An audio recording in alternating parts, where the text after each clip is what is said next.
The final version is being laser etched and built right now. It should be ready in a couple weeks. And it is the most accurate lowering link that you can buy. There's no marks on this right now, but on the production ones, there's going to be laser etched marks here and on the sleeve here, so you can literally just dial in the sleeve to the setting that you want, and you can match it on all four, and your car will sit at that exact level. You don't have to go back and measure it with caliper or anything else. It'll just line up just right. And you lock it in place with that little set screw right there. So you can see that. And that's it. Yeah, and then I was questioning, we were talking about this earlier, I was like, well, do I need these? I'm not sure if I need them now, because I realized that Tesla has a function where you can lock your suspension in low all the time. And if you don't use it, then you have to reset and lower your suspension every time you drive the car, because it'll reset to normal. But it's preferred to be in very low. I think that's going to be the most, you're going to get the most wear out of your drive line, the least amount of vibration or none. So in order to do that, you have to have this, unless you're going to remember to drop your suspension every time, which nobody does. I don't care if you say you will. I'm very good at things. I couldn't do it on this trip we've been taking. I was like, fine, I just locked it in low until these are available. And once these are coming out, I'm putting it right on my car to solve that problem. Yeah, so you can, Mike's talking about the acceleration issue with Tesla. So you can drop it into low, and that will definitely help with the acceleration shutter, but really you need to get a little bit lower than that. And you can't, in the software settings, it's going to kick you out if you try to stay in very low all the time. Yep. So the lowering links kind of fool the sensor, and you can just keep it in low, and you'll be fine. And the tire wear too. There's obviously a function of tire wear. If you're down at the lowest setting as well, I think that it'll help with the tire wear once it's aligned properly as well, right? Mm-hmm, yeah, so. Absolutely. So that brings up another good point. When you do align your car, so if you're going to get the combination of the control arms, so you got the SX1 camber arm, the TS1 tow arm, and then the lowering links, you want to set the car at the ride height that you're planning to drive on a regular basis, and then you do your alignment. That way everything gets dialed in exactly how you're going to be driving, 90% of the time. It doesn't have to be, 100% of the time, but most of the time that you're driving. And that's what mine is now. We made sure it was down in the very low setting, and that's how it's being aligned right now, so that'll make sure the tire wear is good, grip's good, and it works right. Right, so then when Mike puts on the lowering links, he can just come back up to the low setting, and his alignment will be just fine. Yep. So otherwise, how do we just start from scratch? If we had these links to begin with, then we could have installed the links first, reset them to the right height, and then done the alignment that way. That's the ideal way. Yeah. So we're doing it right. We're doing it before everyone else. Yeah, so that's the problem. So we're doing it a little bit backwards here, but concept is the same. So. Yeah, and then soon when everybody else, including people watching this video, sees this, they'll probably be able to do it in the right order and have all the parts available. Since you're just still developing them and they're just now getting off the production line, we have to do it this way. Right. So yeah, Mike is essentially going to be one of the first people to install these lowering links on his car. Yeah. And the quality is just phenomenal. I know I'm a little bit biased, but they're not plastic. I can tell you that. They're not plastic. The original equipment are plastic. That's right. Now these are 6061 T6 aluminum. They're super strong, super light, and plated, and just really, really good quality. I know you'll love it. Yep. So what else? You want to talk about? The towing. Yeah. Now, this also plays a role in towing, because I also, again, asked, why do I need these just today? I was like, well, I can just leave it locked in very low. Like I said, I can leave it locked in low, but you should be in very low to have the longest driveline life and the least amount of vibration or no vibration. But the problem is when you go to tow, you're either supposed to put it in tow mode, or it will lock into tow mode automatically, which it does with me because I tow the rated weight, which is 5,000 pounds with mine, and it knows something is back there and you can't get out of tow mode. So that does a couple things. It disables autopilot, of course. You don't want to use autopilot. But it also will fix the suspension in a normal height, and you cannot change it. And, of course, we know that the normal height is too high. So if you want to prevent driveline wear, which is probably doubled when you're towing, I think. Whenever you're doing towing, it's doubled. You want to keep it down in the low setting, so you've got to have these installed in order to fix it in the low setting. Yeah, I think you pretty much just said it all right there. Yeah, definitely getting your axles to be more at a straight angle is really the number one thing in preventing the CV joint wear. And that's that CV joint wear that causes the acceleration shutter problem, mostly. Yes. Well, and also, I mean, I'd say it does. Actually, even if they're brand new, I think if you accelerate hard, you won't notice it for the first couple of hard accelerations, but after that, it causes the wear so quickly that you will notice it. Because I know that when my car was brand new, it didn't do that. When my car had new axles, it didn't do it, but it quickly developed a vibration, slowly but surely. And so then, even after your axles were worn down, from your experience, when you lower the car, does the acceleration shutter disappear? Yes. It's. I mean, there's still going to be some slack in the driveline because the bearings are worn. That's going to be there. Don't mistake. I mean, this isn't. If you have bad axles, you've got to get them fixed. Okay, but this will prevent them from going bad if they're not bad yet. Right. So once you get this fixed on your car, you're going to want to get new axles put on your car once everything's done, including the lower links. I'm waiting to get these on, then I'll get them done. But I've done it on my X. I had a rental X within the last couple months that was abused like any other rental car, and it had a terrible shutter on the high, very high, and normal. All three settings, terrible shutter. But the minute I dropped down the low and even very low, for sure, it just went away, like it wasn't there. But there were probably some slack. I know there was some slack in the driveline. That's how you can tell that the bearings are shot in the axles very low. And then your solution, of course, so you can even drive it. I wouldn't recommend driving on worn axles. You can drive it vibration free with your setting, with your fix, and these on the very low setting, and not wear your tires, not destroy your rear tires in the process. Yeah, can you talk a little bit more about what is the sensation that you feel when you're driving that leads you to know that, I've got this acceleration shutter issue to begin with?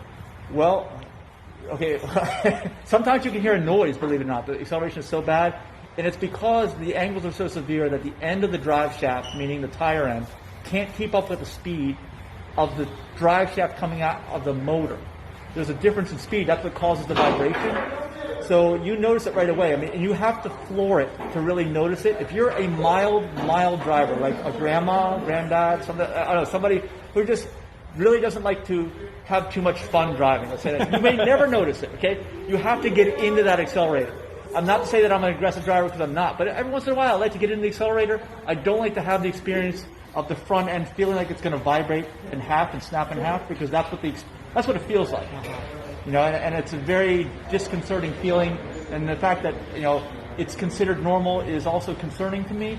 But now you have a fix, so that that's where I'm focusing now, is on the fix for the problem. Yeah. So the fix, the main thing that needs to happen is you need to reduce the angle between the wheel and essentially the transaxle, or whatever you want to call it. And had Tesla started from scratch with the front wheel drive, they could have built it, they could have designed it in a way where there would have been a more straight angle to begin with. But since the front wheel drive part of the vehicle was kind of an afterthought that they came out with. That's right, because it's based on the S, and the S evolved from an original rear only, right? That's right. It was originally a rear wheel drive vehicle. So then they had to put the motor on top of the rack and pinion and other hardware there. So it naturally put the motor to the transaxle to the wheels at a steeper angle than what would have been ideal. It's all geometry. Yeah, it's honestly not that complicated. So, I mean, the thing is, you either have to drop the motor and transaxle down, which you can't do, or you have to bring the wheels up. But regardless, you've got to have those axles at a more straight angle, or you're going to have this problem. So what our solution does is lowers the vehicle a bit to keep those axles at a straight angle, and this helps to eliminate the premature wear that you would otherwise normally get by driving in standard mode. Yeah. That's basically the premise of how we do things. So some people say, well, I don't really want to drive the car lowered. And I get that, but I think there's some benefits to it as well, because you get improved handling. Yeah. It's more agile. Yeah. I've experienced that just because I used to drive it on normal all the time, or even a higher setting if I was driving low, because I didn't want to eat my rear tires up. That was the only way to not eat my rear tires up, is to do that. Mm-hmm. And now I'm lower. I definitely feel it's a better sensation. Unfortunately, as an SUV like this is classified, it reduces the ultimate ground clearance of the vehicle, and that's something that will have to be explored over time, because that is a loss for sure. I can't do that, because even if you do it a couple times, I think you will destroy those axles, as I've experienced, very quickly. So that's why these links are so important, because when you get these links on there, it's an insurance policy that no one's going to raise your suspension up to the point where it's going to eat through those those front axles. Yeah, and so we offer the links along with the control arms as a kit to help to eliminate the premature axle wear and the acceleration shudder. So, and I'll also say too, this is a little bit different point, is that in driving this now in the low setting with the new geometry in the back, with you're having it aligned. It was mostly aligned. It was a little bit off because you've got the special service tool now to get that fine tuning in there now. But I had almost the full experience, and I can tell you it feels better driving it normally. Now, who would not want this? I could tell you, well, someone who wanted the ultimate height on their car would not want this. Okay, right. But you're going to eat through drive axles to pay for that. Yeah. Okay, and then someone who wants to drive like a maniac through corners is not going to want this, because when you have that camber in the back, it will help you, but only in the most extreme cornering where you're about to crash. Okay, and most people don't drive like that, but thankfully almost no one drives like that.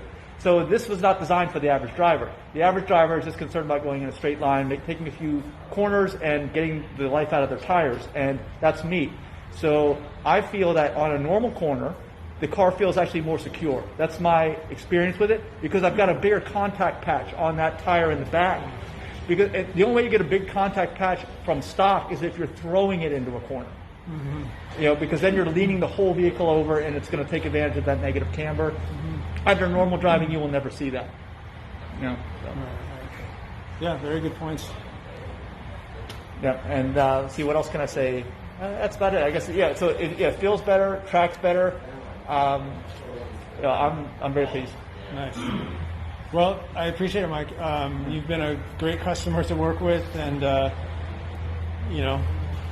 it's been a good experience, and it's nice to be here with you installing these and getting it aligned. No, take care. Okay, and then thank you for developing these parts, because obviously it is an issue. It's a known issue, and it's been kind of mysterious, I'd say, up until this point in time. Because I don't know if anyone ever thought it would be solved. Right. So thanks for taking the time to do this and develop a quality product. Yeah, sure. Yeah. Thank you. Yeah, you're welcome.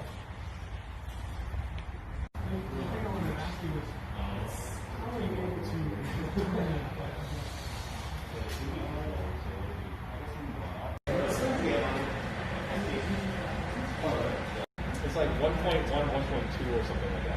That was like the most mild I could get. Everything else is like 2.4, 2.5 for H&R. It looks really pedestrian. It's kind of nice because it's 90 on the freeway. It's like, well, I don't know if you would have to swap over top hats or anything, but I have the STI springs. We already lowered something. Yeah. I mean, I gotta figure out what I really want to do with it now, just because I was gonna keep it just kind of stockish and clean, but now it's got like a huge gap. It's just you guys should just. All right, dude. I'll leave you guys to it. Nice catching up. What's up, again? Good seeing you again. Yeah, now when you make it a little longer, we can think you're not able to reach into it, right? Yeah, so you tell me from your experience, what would you change? I don't know. Either way, when you do this, it's still going to be hard, no matter what. But still, you can get up there now and shoot it. You can, yes, you can, but it's still difficult to reach stuff. So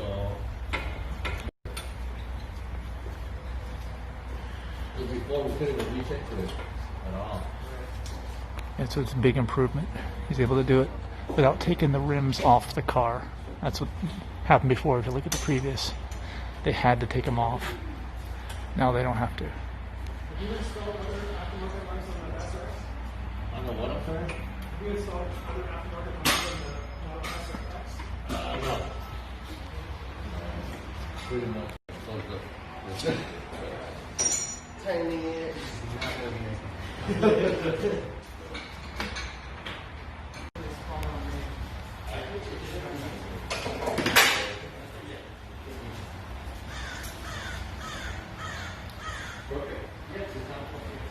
All right, here's what the final alignment is. -1 on both sides. Toe is green. And then front. It'll drive really nice now. And good tire, excellent tire wear, I'd say, in the back.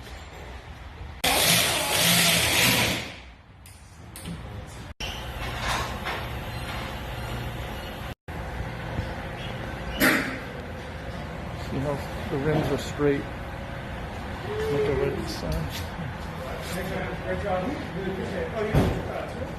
I think other ones was like, yeah, pretty good.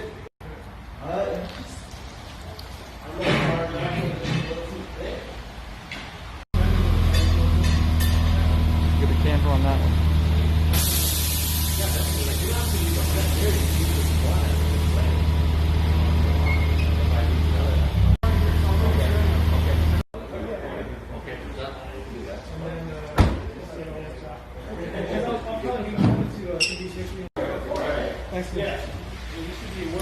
Look at how the rims stick out behind front of that tire.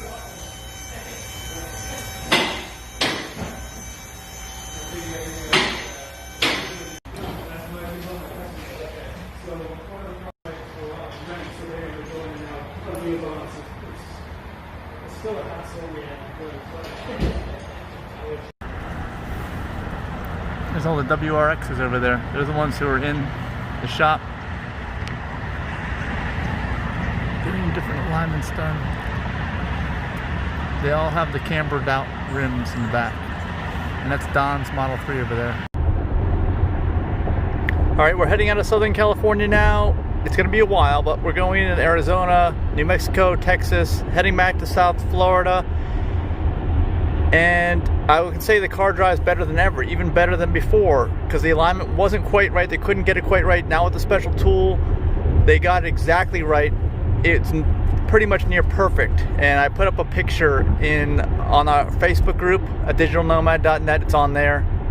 And also on the YouTube channel, you can see what the alignment specs are. And I think it turns better. Just on normal driving, everything's better because the rear tire is making full contact patch all the way across the width of the tread. And with a negative camber, it can't do that. So it doesn't feel as secure unless you're throwing it into the hardest corner possible, which nobody ever does. So it just keeps getting better and better. I think that if you guys get this fixed, if you need it, if you have Model X, you definitely need it. In my opinion, you'll be really happy with it. And of course, you get the full life out of your rear tires too.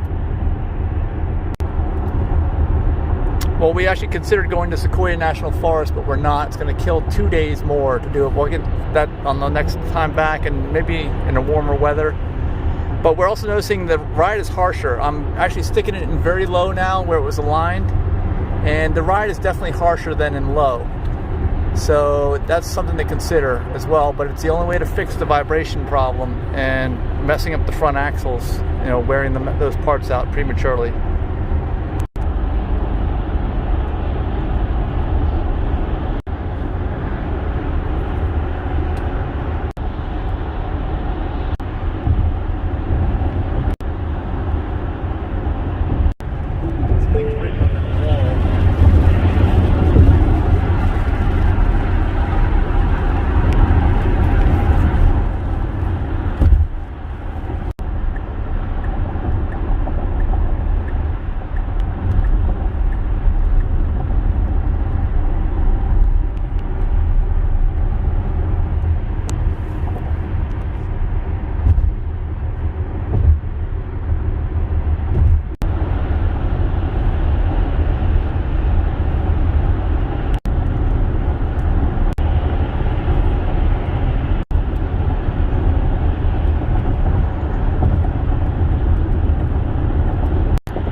mountains. They're so white. But look, all that fresh snow from the rain that just happened. Look at all that snow they got.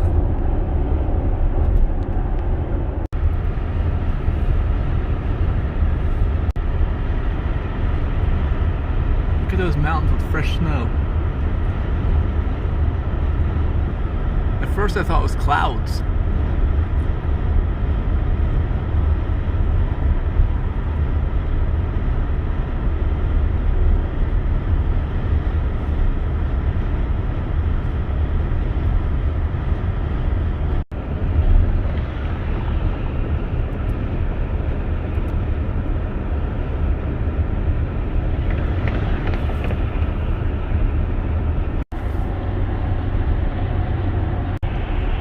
Hey, look, there's a van for us.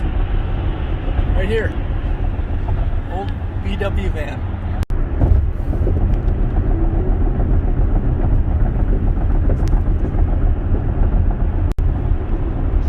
There's snow, clouds, areas with no snow, and all that just fell.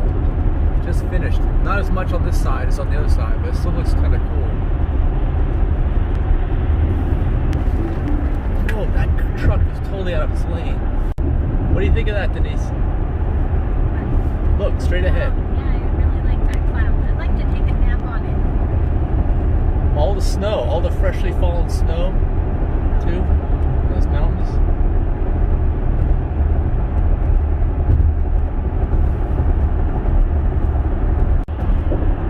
Back in the windmills, I was just saying to Denise, this is the third time we've been on the exact stretch of road in the exact same direction, east of LA, heading to the California border and the end of the California border on this trip. Third time in this exact spot. How's work going? Good, thanks. The work day is over in 4 minutes, right? It's 1:56. No, I still haven't written my performance assessment because I've been working Just all say day. I'm doing great. I'm doing great. Thanks, just great. Just great.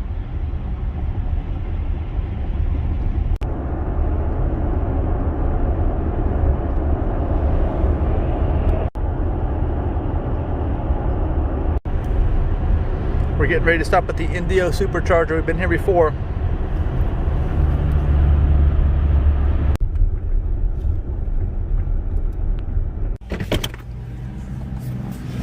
All right, we got supercharge number 1751. I'm picking up somebody's trash they discarded over here. We got a slow charger. See if it works. Looks like they're expanding. I think this expansion happened since the last time we were here. I don't remember seeing these. Well, it looks like it'll work. Good. There's a unique way to block the rear window. All right, we're back on the road. We just met with Brendan and Kaylee at the charger. That was a good meeting, and we ate up all of our time. And we're going to the next charger and probably get something to eat.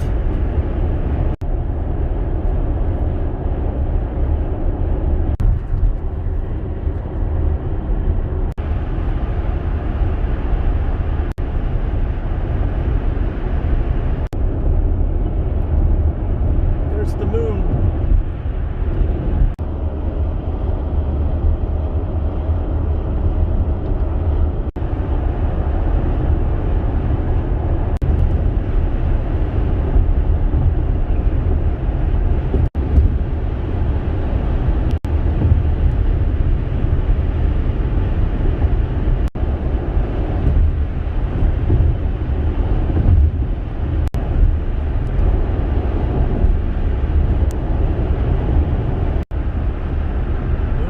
Brighter.